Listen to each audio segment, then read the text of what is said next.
আসসালামু আলাইকুম ওয়া রাহমাতুল্লাহি ওয়া বারাকাতুহু। সুপ্রিয় দর্শক শ্রোতা ভাই বোন, একটি শিক্ষণীয় গল্প আপনাদের সামনে শেয়ার করছি। একজন বৃদ্ধ বাবা তার ছেলের পরিবারের সাথে বসবাস করছিলেন।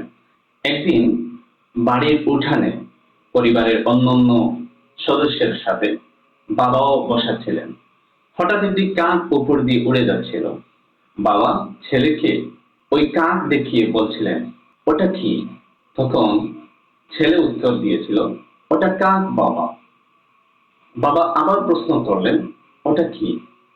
ছেলে তখন বলল, বললাম তো বাবা, ওটা কাক। বাবা আবার প্রশ্ন করলেন, ওটা কি? তখন ছেলে রেগে গিয়ে বলল, কতবার বলবো আপনাকে, ওটা কাক। বাবা তখন চুপ হয়ে গেলেন, আস্তে করে ঘরে চলে গেলেন। ঘর থেকে একটি পুরাতন ডায়েরি এনে ছেলের হাতে তুলে দিলেন। ছেলেটি ডায়েরির পাতা উল্টাতে লাগলো। হঠাৎ করে একটি লেখা চোখে ভাসলো। লেখাটি ছিল, আজ আমার ছেলের 3 বছর পূর্ণ হলো। ছেলে একটি কাক দেখিয়ে আমাকে 21 বার প্রশ্ন করেছে, ওটা কি বাবা? আমি তখন 21 বার উত্তর দিয়েছি, ওটা কাক বাবা।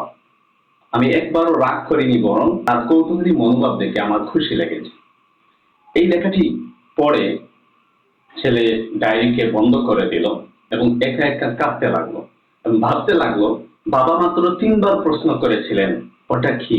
আমি 3 বারের মধ্যে পুরোই রেগে গিয়েছি, কিন্তু বাবাকে যে আমি 21 বার প্রশ্ন করেছিলাম, বাবা তো একবারও আমার উপর রাগ করেন নাই। এজন্য আমার প্রিয় ভাই বোনেরা, আমাদের বাবা মাকে যথেষ্ট মূল্যায়ন করতে হবে। বাবা মা ছোটবেলা আমাদের প্রতি যেভাবে ধৈর্য দেখিয়েছিলেন, আমরাও তাদের প্রতি ধৈর্য দেখাতে হবে। একটি কথা আছে, সময় বদলায় কিন্তু ভালোবাসার ঋণ কবু শোধ হয় না। অতএব আমাদের উচিত বাবা মার সাথে ভালোবাসা দেখাতে হবে, আন্তরিকতা দেখাতে হবে, তাদের দোয়া নিয়ে সামনের পথ বাড়তে হবে। আল্লাহ আমাদের সবাইকে বাবা মার মূল্যায়ন করার তৌফিক দান করুন। আমিন ওয়া আখিরু দাওয়ানা আলহামদুলিল্লাহি রাব্বিল আলামিন।